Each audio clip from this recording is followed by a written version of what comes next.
Welcome to the PDB Situation Report. I'm Mike Baker, your eyes and ears on the world stage. All right, let's get briefed. First up, President Trump touched off a firestorm this week with a controversial decision to allow 600,000 Chinese students to study in the United States. That's right, 600,000.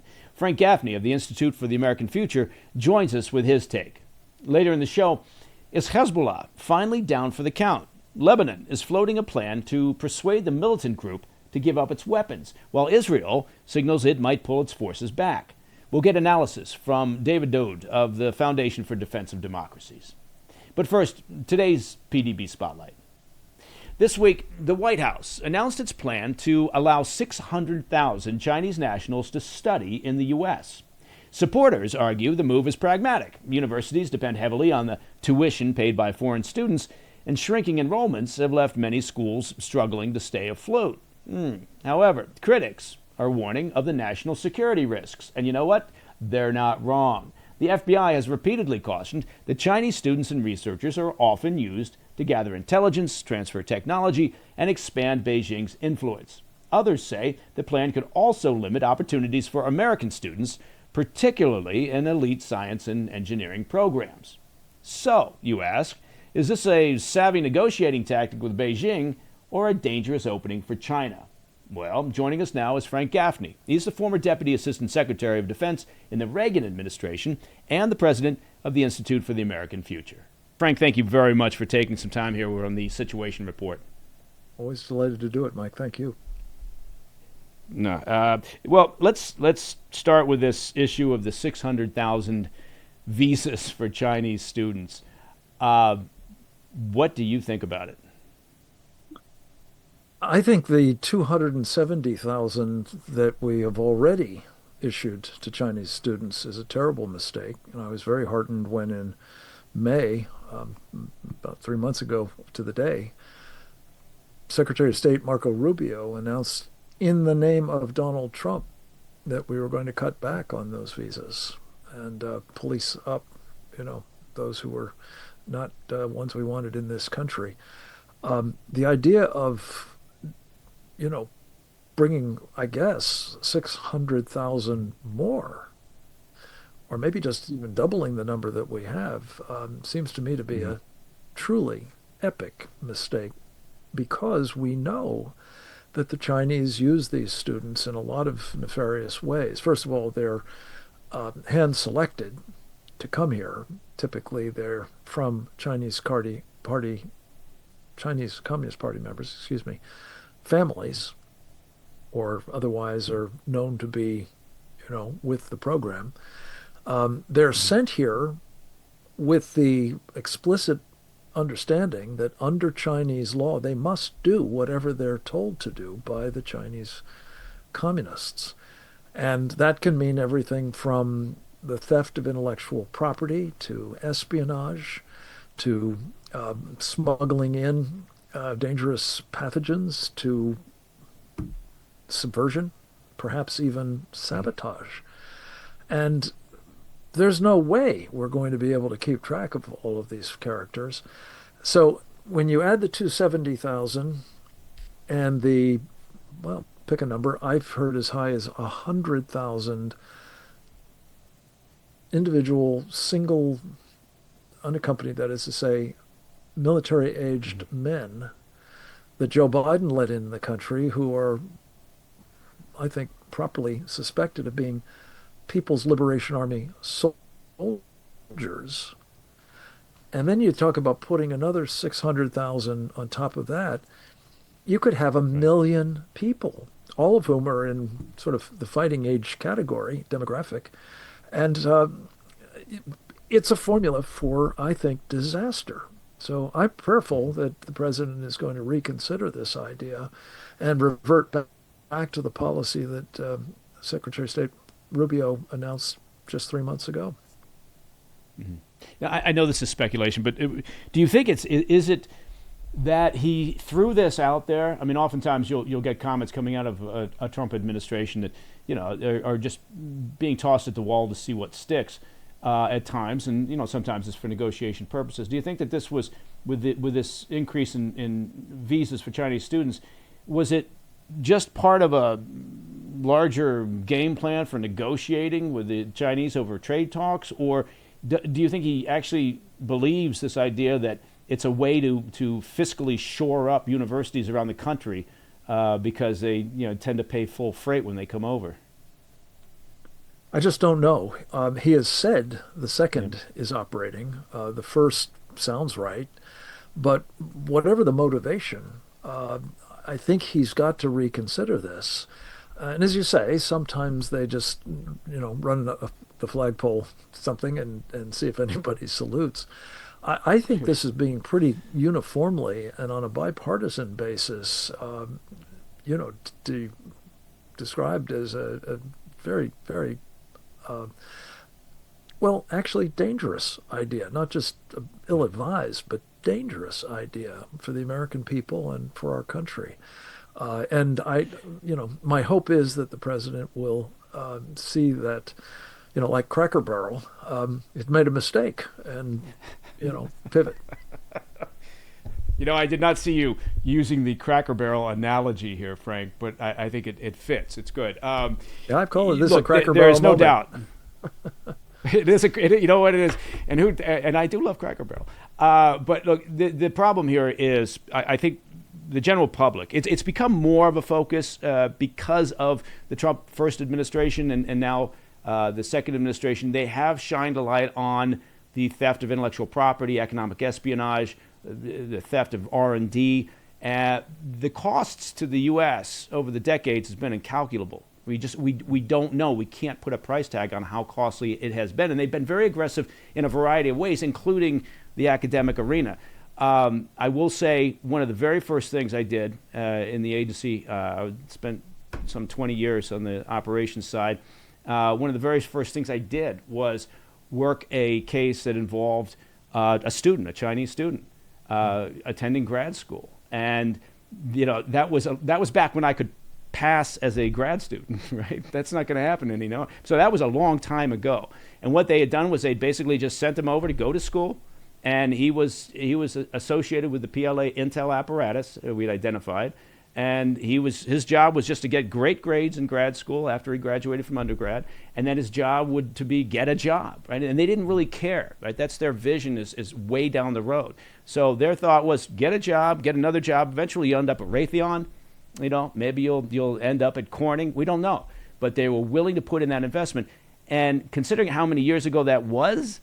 I don't think he's the only one, right? So whether they're cooperative contacts or they're coerced or they're willing contacts or they're actual assets working with the Intel apparatus, they have been extremely aggressive using the academic arena for this. So I am 100% on board with your comments. I don't understand, what the White House is currently thinking. I do keep going back to the idea that, well, maybe it is just a bargaining chip he's thrown out there and we don't actually intend to do it. But from your perspective, have you seen, I know that you mentioned the bipartisan pushback. What I worry about is that, not much happens in Washington, D.C. In a bipartisan manner. But are you seeing, a stronger effort to push back against this? I know it's just been announced recently, but what are you seeing from your perspective? Well, I think at the moment it's sort of the commentariat that's been heard from because Congress is out of session. They'll be back next week, and I fully expect you're going to see people raising a ruckus about this. And just to go back to something you touched on, you talked about one piece of this, which is a very serious problem, and to provide, as I'm sure you're very well aware, to provide sort of round the clock eyes on an actual intelligence operative of the Chinese Communist Party inside our country, you got to have, round the clock shifts. That's at least 3 people, maybe 4, maybe more. But a lot of infrastructure goes into that kind of monitoring. But that's when you've got an actual asset that you're trying to keep an eye on. When you're talking about people who, may not be distinguished in any way, that you're also supposed to be uh, making sure don't get their hands on sensitive information, classified Mhm. or simply proprietary, or otherwise engaged in, activities that we must not permit in our country. This is a Herculean job. And when you talk about, Yeah. hundreds of thousands of these guys, again, to say nothing of those professionals, um, we're not up to it right now. So we just Yeah. have to make sure that we don't have a self-inflicted wound here. And I think that the Congress will almost certainly repudiate this. Now, they have a couple of legislative vehicles that are coming down the tracks. They've got to, by the end of the fiscal year, they've got to get some money in the bank to keep the government going. I think the National Mhm. Defense Authorization Act, which would be a very appropriate vehicle, is first order of business in the Senate on the 2nd of September. If there's not an amendment saying, no, we're not doing this, I'll be very surprised. And more to the point, I think the American people need to be heard from on this. We're very much of the view that Donald Trump's instincts are generally good. I don't think there's a person in public life who's been more attentive to the Chinese communist threat than he has over Right. decades. I mean, long before he entered politics. It's just that for whatever reason, and some speculation is that this is kind of a personal favor to Xi, who seems to have this as a very high personal priority. Sounds right. If I were him, I would want to get as many of these guys inside our wire as he can. But whatever the reason, and again, one of the things that we know is operating with President Trump is he does not want us to be economically disadvantaged or compromised or, Right. perhaps losing our lunch. This is one of the reasons, quite apart from the national security imperatives here, for trade, for competitiveness, for protecting the R&D that we do, Mike, as you know, that the Chinese are only too Mhm. happy to contract out to us effectively and then just steal and go right into Yeah. production. You see all of these fifth generation fighters and other advanced weapon systems that look an awful lot like ours. Well, that's because they've just ripped them off. And it's an enormous Mhm. cost savings and far faster to get stuff in the field than Yeah. if you have to do it the way we do it. No, they've risen to where they are in the global stage through, for the most part, reverse engineering. They made a decision that they were Yeah. going to bypass decades ago. They were going to bypass all the heavy lift of research and development and just hoover up what they could. That's just a fact. Look, I'm not, and again, Okay. I think when we're talking about the student issue, of course, what we're not saying every Chinese student is an asset or a cooperative contact of the Chinese intel apparatus or the CCP. That's not the point. The point is that they have been using them, and there have been many instances. If people just Google Chinese counterintelligence cases in the U.S., the FBI opens up a new counterintelligence case every day. And Every 10 minutes, I so think. the point Yeah. here is that if you double that number that we currently have, of course the Chinese Communist Party, of course their intel operations are going to take advantage of that in some fashion because now you've got a potentially deeper pool. So from our perspective, I know sometimes, Frank, we can talk like this, and some people will roll their eyes and go, "Oh, you guys are being paranoid." I would just encourage people to do a little research Yeah. into the issue of theft of intellectual property and Chinese counterintelligence cases. I need to take a quick break, Frank, if I Okay. could, but we'll be right back with Frank Gaffney, Deputy Assistant Secretary of Defense during the Reagan administration, now President of the Institute for the American Future. We'll be right back here on the Situation Report. Stick around. Hey, Mike Baker here. Now, you've heard me talk about the great company Jacked Up Fitness and their amazing all-in-one home gym, right? It's really a game changer when it comes to home fitness. Now, Don and his team, they know that many people are short on time and frankly short on money, but still want to get fit. So now get this. You can start your fitness journey for under $60 and in just 6 minutes each day. That sounds pretty good. Introducing the all-new, now get ready for a blast from the past, the all-new Shake Weight by Jacked Up Fitness. Now, 15 years ago, the original shake weight, of course, shook the world. And now the fitness legend returns, bigger, better, and built to perform. And why now, you ask? Well, that's a good question. It's because science has finally caught up with the importance of explosive power and fast twitch muscle training, something that the shake weight delivers in a compact, powerful way for beginners, for heavy lifters, and for serious athletes alike. The spring-loaded weights on each end send shockwaves of energy throughout your whole upper body, forcing your muscles to contract up to some 240 times per minute. Now, beginners can tone and tighten their arms and shoulders and chest. Lifters can prime their upper bodies in between sets and get that final burn, while athletes can sharpen reaction times and build explosive power for the competitive edge. Look, the shake weight is no joke. It is serious training made simple. So if you're looking for a fun way to jumpstart or supercharge your fitness routine, get the all-new Shake Weight by Jacked Up Fitness. Just go to jackedupshakeweight.com. That's jackedupshakeweight.com.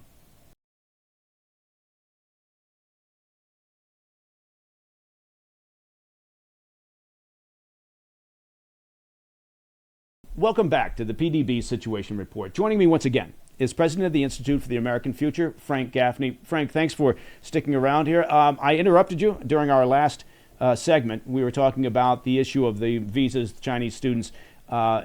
Please, go ahead. I just want to make one point. You talked about it's not likely that every one of these students is an asset or will be used for espionage or whatever other reason.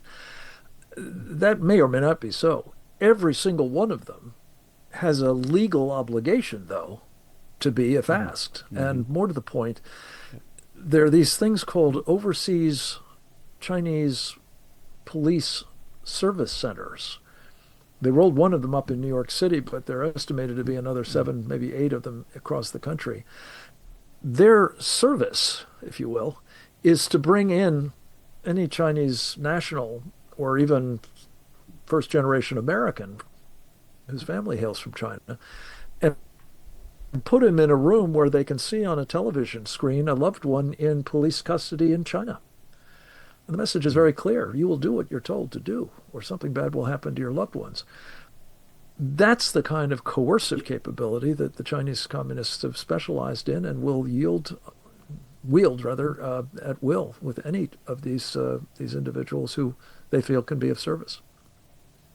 Yeah, no, absolutely. And we've talked about those so-called community centers, as the Chinese regime likes to refer to them as, here on the PDB in the past. And it is true. Their toolkit is enormous when it comes to how they hoover up information, not just from the U.S., but from the West in general. They're equal opportunity when it comes to that.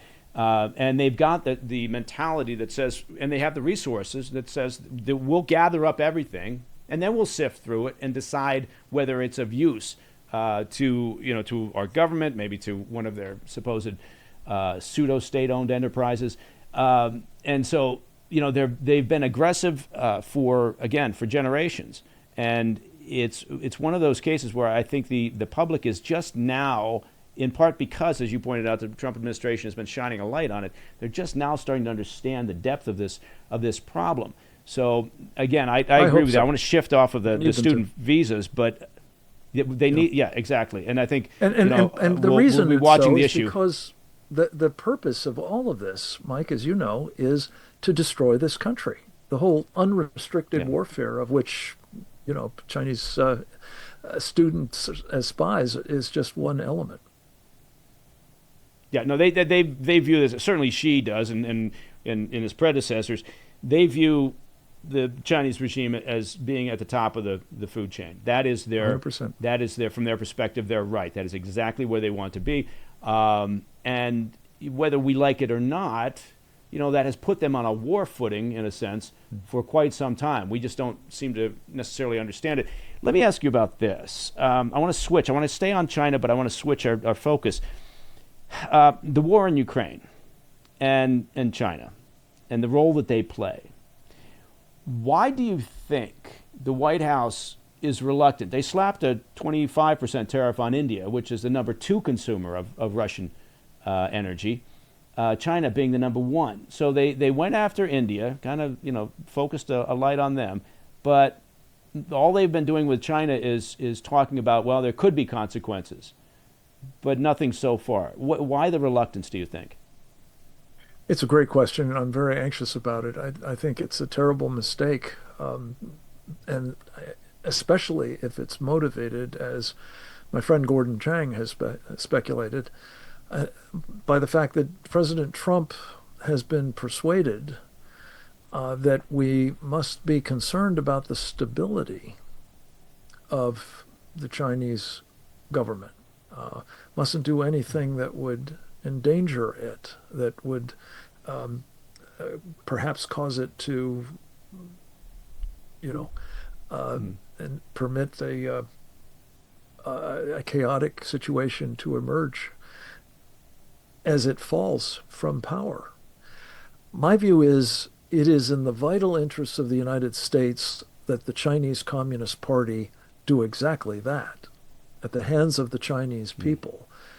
I believe our policy should be aimed at trying to help accomplish that. Because if we don't do that, Mike, going back to what you were just saying a moment ago, make no mistake about it, left to its own devices, the Chinese Communist Party will continue to brutalize and oppress and, yes, murder its own people, and it will not treat ours any better. In fact, it will pursue our destruction as a nation and enslavement, colonization in due course. It's a zero-sum game, and that's not because I want it to be. That is because that's what the Chinese Communist Party believes. As you said yourself, their rightful place is the Middle Kingdom, the center of the universe. They will pursue that until we're gone, unless they're gone first. And that ought to be our express policy. And I pray to God, I used to work for Ronald Reagan, as you mentioned. I played a very small role in his successful overthrow of the Soviet Communist Party. He set his sights on doing it. He pursued relentlessly a strategy for bringing it about. And it was arguably the greatest presidential legacy in our nation's history, short of, creating our own government. But I think Donald Trump has a choice now. And I think if he's opting, as I fear might be the case, for trying to appease Xi Jinping and to try to prop him up even, he'll be in the category of, the Richard Nixons and the George H.W. Bushes and the Bill Clintons who saved the Chinese communists in the past and brought us to this present past where they're at our throats. And that unrestricted warfare we talked about, we have a series of, I think, really powerful webinars. You can find them all for free, about 200 of them, at presentdayforchina.org, folks. Check them out. But bad as all of those are, those pre-kinetic, those non-explosive kinds of warfare, if you will, we've now put the Chinese Communist Party, partly thanks to the technology transfer that we've allowed, partly to the financing via Wall Street with our money that we've allowed. We've now put them in the position where they have a shooting war option as well. And I fear they will exercise it if they have the latitude to do so. That must not be allowed. And I hope President Trump will choose the Reagan model, not those of those benighted predecessors who opted for the other. Frank, in the time that we've got left, Frank, China's involvement in the I very tiny. So I'm going to only ask you a very quick question.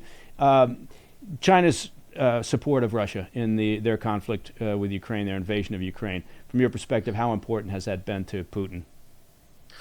This deserves a longer conversation. I hope we can come back and do it again. Sure. I believe that the Chinese dictator Xi Jinping greenlighted this war in Ukraine, has perpetrated what he needs to keep it going in terms of funding Russia, in terms of selling it arms, in terms of enabling the chaos that it has precipitated, including distracting us, bleeding us out in terms of both finances and arms. I believe that it will continue interminably as long as Xi Jinping is there and sees that it is in his interest to do that. And don't take my word for it. The Chinese foreign minister, Wang Yi, has actually said, we don't want this war to conclude. Precisely because it keeps us away from checking them where we need to. And in a way, it weakens Russia. And look, I mean, it's they're not, that's not a tight marriage. That's a marriage of convenience. And so I think, and you're absolutely right.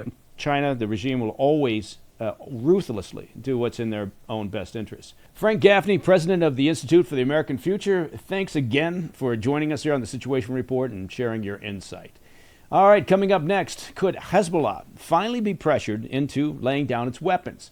Lebanon is preparing a new proposal to persuade the group to disarm, while Israel signals that it might scale back its forces. Those are big developments. David Daoud from the Foundation for Defense of Democracies will join us for that analysis.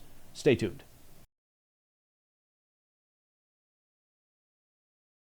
Hey, Mike Baker here. Now, let's be honest, right? Most of us, on occasion or often, are tired or stressed or dealing with some kind of pain, right? I mean, especially pain after a workout. So, what do? Well, typically we power through because the last thing we want is another prescription taking up space in the medicine cabinet. And that's why I'm glad I found CB Distillery. You got to check them out. Their CBD products are helping so many people, including myself, sleep better, feel more relaxed, and ease everyday pain. And the best part? Well, it's all made with premium quality natural ingredients. Look, they've got a full range of solutions for stress, for sleep, pain after exercise, and they've even got CBD for pets, so Fido and little Snowball can get in on the action. Their Soothing Relief Balm is a huge customer favorite, and so are their sleep products. Look, the Relief Balm, I use that after workouts because, frankly, at my age, every workout involves some level of pain, and the balm really works. So if you're tired of being tired and stressed, or you just want to feel better, check out CBD from CB Distillery. And right now, you can save 25%. Think about that, 25% off your entire purchase. Visit CB Distillery and use promo code PDB. That's cbdistillery.com, promo code PDB. Again, cbdistillery.com. Specific product availability depends on individual state regulations.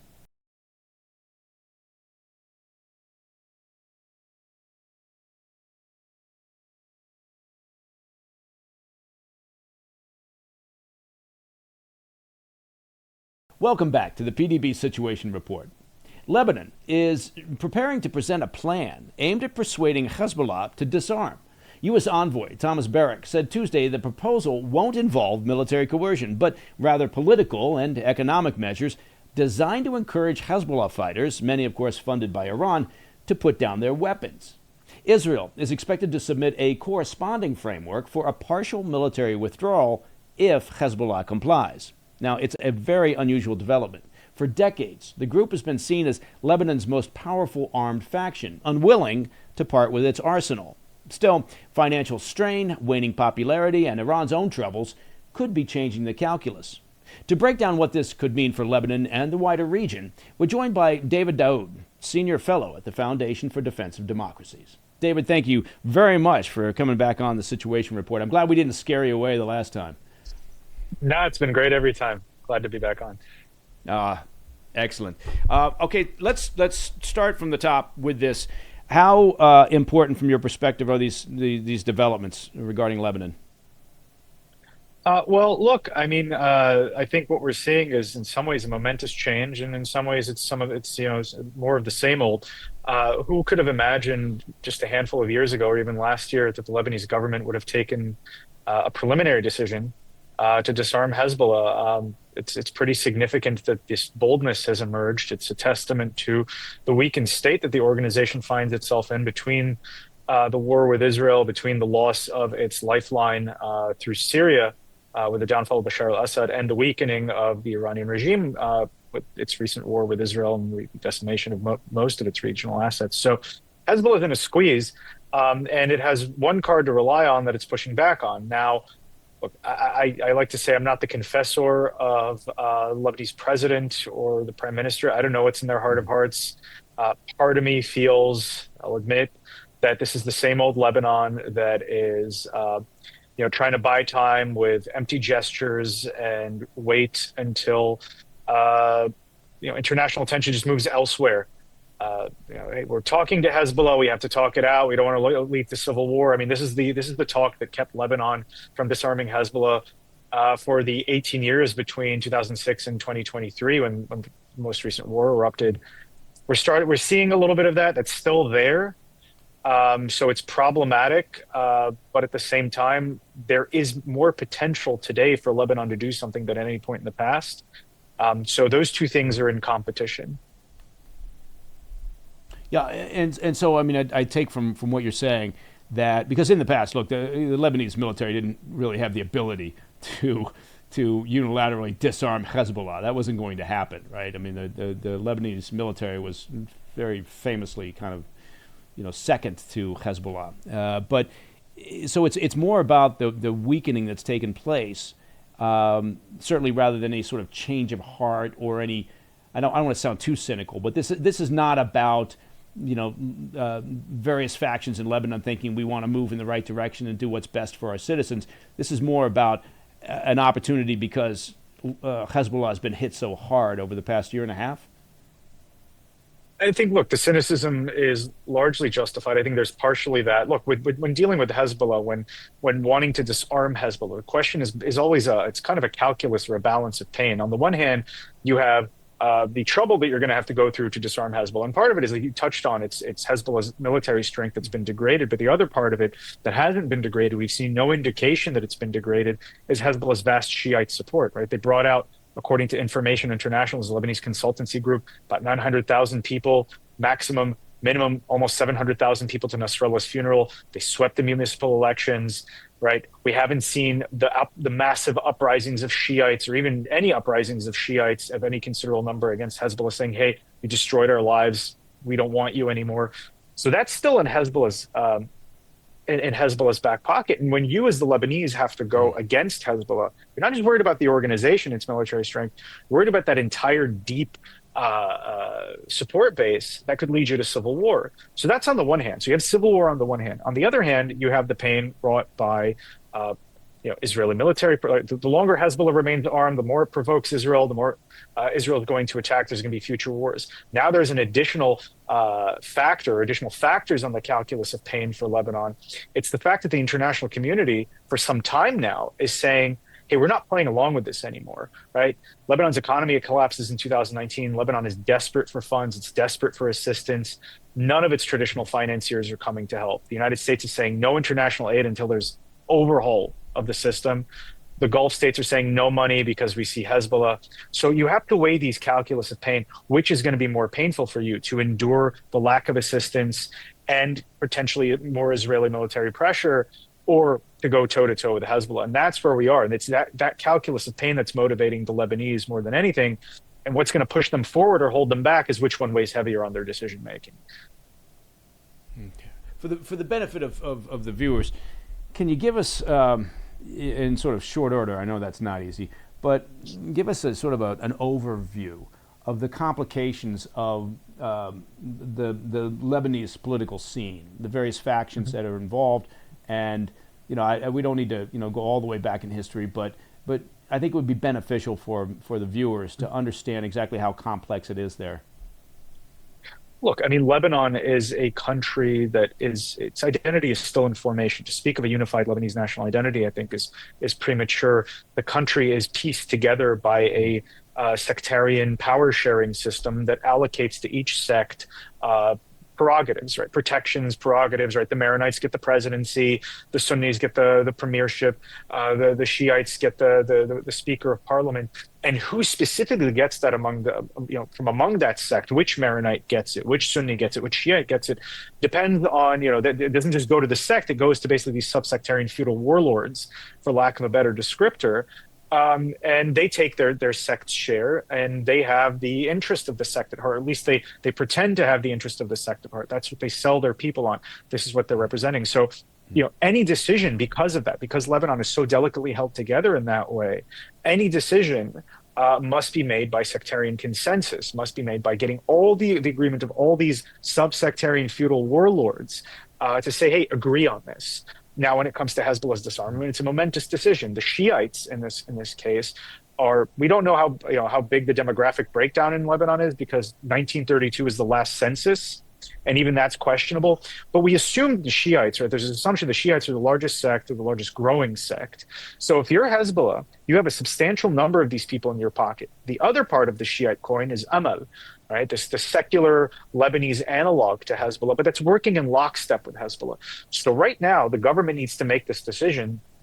They need to have a Shiite voice. And both Amal and Hezbollah are depriving it of that Shiite voice. So that leaves it complicated because in the Lebanese national psyche, the civil war that happened not that long ago, not like our civil war here in the United States, there's still people in living memory who experienced it, who fought it. That weighs on their mind. If you touch a sect's prerogatives, you could lead to civil war. Okay. Do you think that Israel, is it your perception that Israel is serious about this idea that they could pull back from Lebanon, at least in part? Look, I think so, but I think, look, part of my skepticism here, I think what leads to your cynicism, the hesitation we're seeing in the Israeli statement, as congratulatory as it was, is that Lebanon has said a lot of nice things in the past. Lebanon has a habit of saying all the right things, but then doing nothing. And I think what the Israelis are saying is like, look, this is a momentous decision that you undertook. We acknowledge the gravity of the decision. At the same time, it's not an action, right? There's many steps short of an action, because what happened, the government tasked the LAF, the Lebanese army, with putting together a plan to be submitted later this week, maybe early September, about disarmament at the end of the year, right? That plan has not been put together yet. It's not been submitted to a cabinet vote. It's not been approved, and it hasn't been turned into a governmental order to the LAF, because the government, the cabinet's the executive in Lebanon, to the LAF to disarm Hezbollah. So the IDF is saying, look, this is nice, or the Israelis are saying, this is nice, but we're not seeing action. And we need to see action, and then we can reciprocate with action. And I think that's a very, very fair thing for the Israelis to say, especially in light of Lebanon's history. Listen, we need to take a quick break. I want to pick up where we are right now and then move in a different direction as well. But David, if you could stay with us, we have to take a quick break, and we'll be back with more of David Daoud and the Situation Report. Stick around.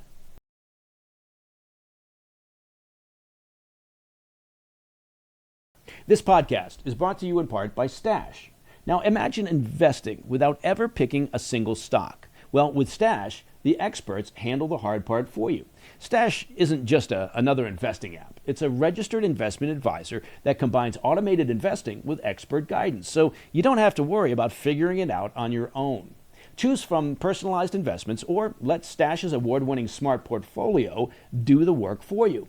With Stash, investing doesn't feel like gambling. It's simple, it's smart, and it's stress-free, so your money can finally start working as hard as you do. That sounds pretty good, doesn't it? Get access to world-class financial advice with personalized guidance for just a $3 monthly subscription. Did you say $3? I did. $3 a month. Come on. Stash has already helped millions of Americans reach their financial goals. Don't let your money sit around. Put it to work with Stash. Go to get.stash.com/PDB to see how you can receive $25 towards your first stock purchase and to view important disclosures. That's get.stash.com/PDB. The paid non-client endorsement, not representative of all clients and not a guarantee. Investment advisory services offered by Stash Investments, LLC, an SEC-registered investment advisor. Investing involves risk. Offer is subject to terms and conditions.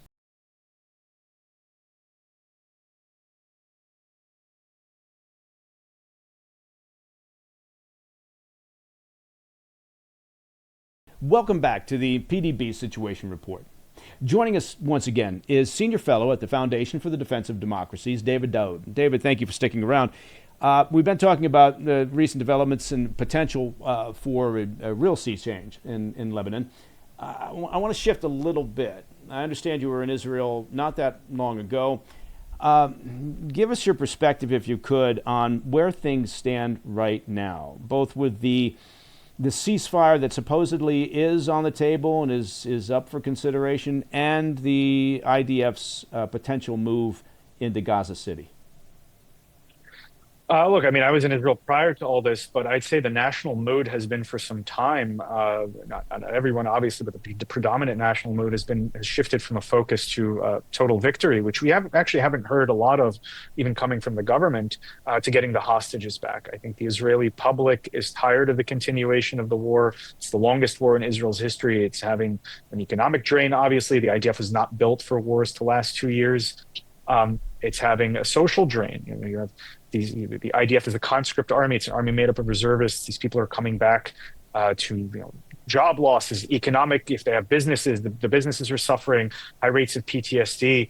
There's social fissures that this is highlighting between the ultra orthodox who are not serving in the army, refusing to serve in the army, and reservists who are serving longer terms in the army now to make up for the IDF's manpower shortage. So that's all on the one hand. On the other hand, you have where the government's consideration is that Hamas is refusing to surrender. It's that Hamas is refusing to give up its weapons, its control over Gaza. And what this means is that Hamas is trying to set itself up for A, claiming victory if the Israeli war effort ends, and B, setting itself up for regeneration in Gaza to continue threatening Israel again. And I think that's a situation that Israel refuses to accept, that another 10-7, even a potential 10-7 could happen in 5-10 years. So you have this problem here between the Israeli government and the Israeli public, and between Israel and Hamas, where you have unbridgeable gaps. How fragile is Netanyahu's coalition, given what you've just described?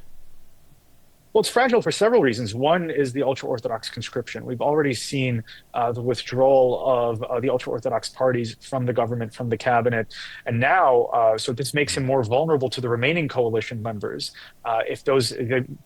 They've said, the ultra-Orthodox parties have withdrawn, but they said they're not going to endorse a no confidence vote in the Knesset. So that keeps the government secure for now. But you've had, Smotrich, Bezalel Smotrich, and Itamar Ben-Gvir, who were kind of the right flank of the government, much right to of Likud, who are saying that if Prime Minister Netanyahu compromises on a ceasefire in a way they don't like, they'll collapse the government. So it keeps Netanyahu, again, the withdrawal of the ultra-Orthodox parties has left him more vulnerable to that kind of pressure. You don't see centrist parties, say Benny Gantz or Yesh Atid, willing to come into the coalition to offset that. They said they'll support certain things from the outside. So within the coalition, he's more, Prime Minister Netanyahu is more amenable to the pressure of his right flank. We're insisting that the war continue, even though, again, unclear what the end goal is at this point. Yeah. This may sound like or may be a simple question, but if you could, what is, from the ultra-Orthodox, what's their justification for not engaging in participation in the IDF? Well, again, it's a multi-layered question with a multi-layered answer. Part of it is the question of the legitimacy of the state itself. Many ultra-Orthodox Jews believe that a Jewish state should not arise in the land of Israel until the prior coming of the Messiah. Some object to the fact that the state is secular and not religious. Others say, we accept the state, we just want to, and its legitimacy, we just want to live our lifestyle, which is to learn Torah all day, to study in yeshiva all day, and that serving in the army is considered what they call bitul Torah, right? It's a cessation of the study of Torah. It would compromise the integrity of their religious lifestyle. There's a fear that sending one's children into the army will lead them to become secular and abandon their particular ultra-Orthodox way of life. So it's a multi-layered concern, but one that the Israeli public and several Israeli governments, it's been a problem that's been bubbling in Israel since independence. It's part of the reason why Israel doesn't have a constitution. And it's one that's been put off for so long, and now I think it's coming to a headway. Well, certainly. I mean, if you're talking about going on 2 years with this conflict and the stress that's putting on the reservists, that divide becomes more and more clear, and I would think disconcerting to those who are serving. So, especially if you're talking about a major, yeah. Sorry, especially if you're talking about a major part of the rabbit hole. Yeah. Yeah, no, I know exactly, and I realize that it's complex, and I realize it involves religious issues and beliefs. So that's probably a minefield all by itself. Now, as far as a logical, this is a speculative question, I know, and that's what kind of my specialty is. But if Hamas is saying what they're saying, they've just come out not that long ago and said, okay, we're willing to go along with this latest ceasefire proposal. They've rejected so much about other potential plans. Are they just? Is this just a ploy on their part, from your perspective? Are they just reading the tea leaves and thinking, okay, if we say now, in light of the fact that the Netanyahu government is said no, we're not, we're going to do this operation, we're going into Gaza City. Well, clearly, Hamas has been fairly clever over the years and sophisticated in their messaging. So if I'm sitting in the marketing wing of Hamas and I look over and I see Netanyahu saying, no, we are going into Gaza City, we are going to finish this fight, and you look at the population saying, we're tired, we want to finish this, then a logical position for Hamas then is to swing and say, oh, well, we will accept the ceasefire. So, are they serious about it, or is this just another one of their narrative ploys? I mean, look, I'm probably the ultimate cynic here, so I look at it as a narrative ploy, as an attempt to put pressure on the Netanyahu government to end the war prematurely through presenting him as the impediment to a ceasefire. There's already this mentality among the protesters against the war in Israel that somehow the decision of war and peace rests exclusively with Prime Minister Netanyahu. Now, he has a big part of it, but then again, there seems to be the interlocutor, Hamas, is forgotten. I just don't see a situation. Look, Hamas, it's not the IRA, right? This is it's not an entity that is operating out of purely rational considerations. It's a religiously fanatical movement that views it as not just a political imperative, but a religious imperative, not to liberate a swath of territory, right? Not just to get Israel out of Gaza or get Israel out of the West Bank, but and this is the distinction between the IRA and the British. They weren't fighting over exactly the same territory. Ireland could rise and Britain could still continue to exist. In Hamas's mind, Palestine and Israel are mutually exclusive. This is an ideological fixture. And I think for them to give up their weapons would be to give up the broader Palestinian cause and to violate the underlying religious principles from whence their political ideology stems. So I don't see an organization like that giving up just because it's been beaten. I mean, you look at ISIS, you look at Al-Qaeda, these groups go into kind of hibernation periods, but they never really go away because the motivation is ideological. Yeah, no, that's a great point, and one I think that we sometimes miss because we tend to try to frame these things from our perspective in the West, right? Okay, well, Precisely. What's a negotiating strategy? How would I deal with it? And you're right. You're talking about fights. Look, if you consider Gaza City as kind of their primary or last stronghold for Hamas, I mean, if you want to, that's a simplistic way of putting it. But if you do, then you look at the fighters that are there, and you think, for the most part, they're in that age group that grew up almost from kindergarten, being indoctrinated. Right? That's a powerful thing. So I think your point is excellent, which is you're not dealing necessarily with a rational adversary here. You can't put your Western values on them when thinking about strategy, and I think that confuses a lot of people when they hear Netanyahu talk about we have to destroy them. Now, do the people that are like the hostage families coalition and those that are taken to the streets and protest and saying we got to stop this thing now, we have to accept a ceasefire, by definition, does that mean that they're fine with capitulating to Hamas and leaving Hamas operational and in charge? I don't know if they view it that way. And look, can I blame them if my child were being held in Gaza? Right. I have no idea what their condition is. And I've seen other hostages come out in terrible conditions and heard horror stories about sexual abuse and so on and so forth. And if we think that's limited to the women, then we are very naive about how these actors operate. Torture and so on and so forth, starvation. If that's my child, I'm not seeing anything after that. I'm not thinking about anything after that. It's and it's a purely emotional response, one that comes from, like, I guess, the most innate and basic instincts that a human being has. And I don't think anyone can fault them for saying, look, I just want my kid back. Whatever happens after, let it happen. I want my loved one back. And I think there's also this idea that, get the hostages back and then you can continue the war through other means. A lot of people on that side of the ledger will point to the alleged ceasefire, and I emphasize alleged ceasefire, that happened between Israel and Hezbollah and Lebanon, and then Israel continues to degrade Hezbollah, to attack Hezbollah. And they're saying, well, why can't we adopt a similar model in Gaza? Get our hostages back, end the war, and then move to kind of a slow erosion of what remains of Hamas. And again, is that feasible militarily? Is that a smart strategy? Does it end up being a capitulation? Perhaps. But for the person who's desperately trying to get their loved one back, I don't think and you can't expect them to think that far. Yeah, no, 100% agreed. I think that's correct. You sometimes, obviously we're removed from this, and so, we can tend to have these conversations on some theoretical level without the emotion involved. But that's very true. I do like the idea of saying we're going to get a deal, get the hostages returned, both living and dead, and then, but you can't. There is no medium to long-term stability as long as Hamas and thereby Iran are involved in the governing of Gaza. Is that something that despite their differences in terms of whether we take a ceasefire or we continue a military operation, is that something that most people in Israel can agree with? That Iran will return? What I mean is try to return?